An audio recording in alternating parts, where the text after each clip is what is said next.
Hi, Colin here from the car site. Today we are in Western Motors Drogheda, Ireland's premium Volkswagen dealer.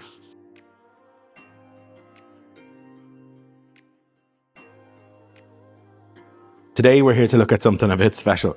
This is a 2024 Volkswagen Golf GTD. That means it's the 200 horsepower diesel version of the car. It's all of the taste and none of the fat is the way you sort of look at these things. This one though on the inside is fabulous. It's very much like the Golf or the Golf GTI. So what we'll do from here is we'll look into the cab, we'll have a good look around it, we'll check out boot sizes, that kind of stuff, and then finally we'll take it for a quick test drive to show you how well it performs. So starting on the driver's side, we obviously get the Golf or bumper, we get the IQ LED headlamps, we get the gorgeous diamond cut 18-inch alloy wheels, we get the side skirts, the GTD badging. It looks just like a Golf or, but over and above everything else is the condition. It is immaculate. We move around to the passenger side and we get more of the same. The car is immaculate. So here we are into the cab of the GTD. And the first really cool thing about this are the seats. The seats are absolutely fab. They're proper Golf GTI seats or Golf or seats. They're the same.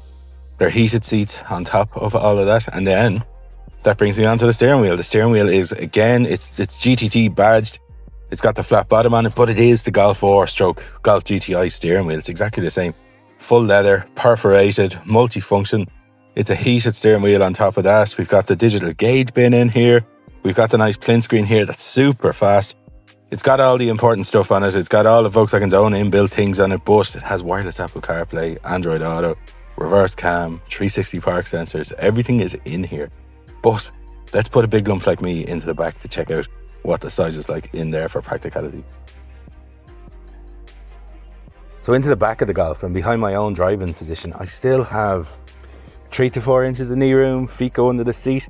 Even though these are the high back bucket seats, they don't impede in here in the way traditional buckets do. They're concave on the front so that they don't come into the rear passenger compartment.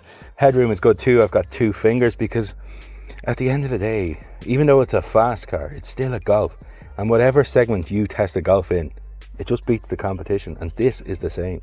We get ISOFIX on both edges, we get ISOFIX on the front, we get our own climate controls, armrest, booster seats are going to fit in the middle. It's a proper car. 3, 2, 1. Moving around to the back of the Golf and we get a more than ample 381 litres of usable boot space in here. However, the seats fold in a 60-40 split. We have a ski hatch. We have underfloor storage as well if we want to use that. But with the seats folded down, you're up around 1,300 litres of usable cargo capacity in the back of the car.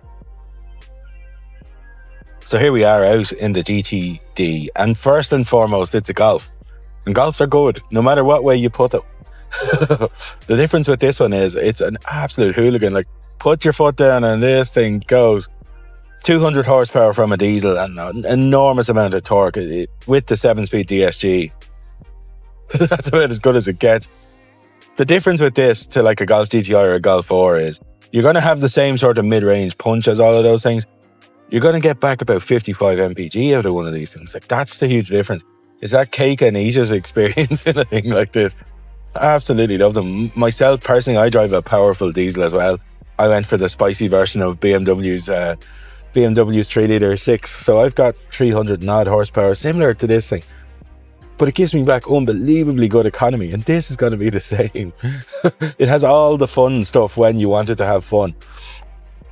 But in terms of its economy, it's second to none. Like, it's just unbelievable. This handles super well. It's really well set up. It's really sharp. It's not like overly stiff. It's not a harsh type of thing to live with, but it's purposeful. It's focused. It knows what it wants to be, and it's doing it really, really well, I have to say.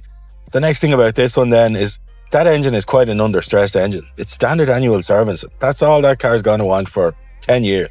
It really isn't going to want much more. And in the current climate, it's a really good way to have fun and stay practical. Like, you stay relatively economical if you're not kicking its head in all the time, which you won't be realistically. But when you want to have fun, you can absolutely 100% have fun in this thing. It's also inside the used approved system, meaning that this car, when it goes out, is going to be serviced to Volkswagen's national standard, like not the local VW dealer, because if you're 200k from home and the worst comes to the worst and you break down, the local VW dealer has to fix this car. So this is a proper job. And at the price point versus the performance versus the fuel economy, nothing's going to touch this. Very few things are going to give you that smiles per mile sort of feeling that this will, and economy. It's not possible. Anyway, that's enough from me. We'll head back to Western Motors now, and I will introduce you to one of the brand ambassadors there for Volkswagen.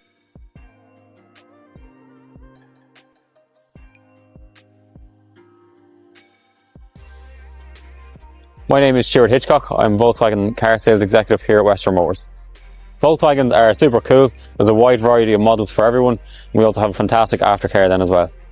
Customers choose Western Motors because it's a family-run business with specifically trained staff to understand and listen to the customer. We also have a top quality after-sales care to ensure customer loyalty.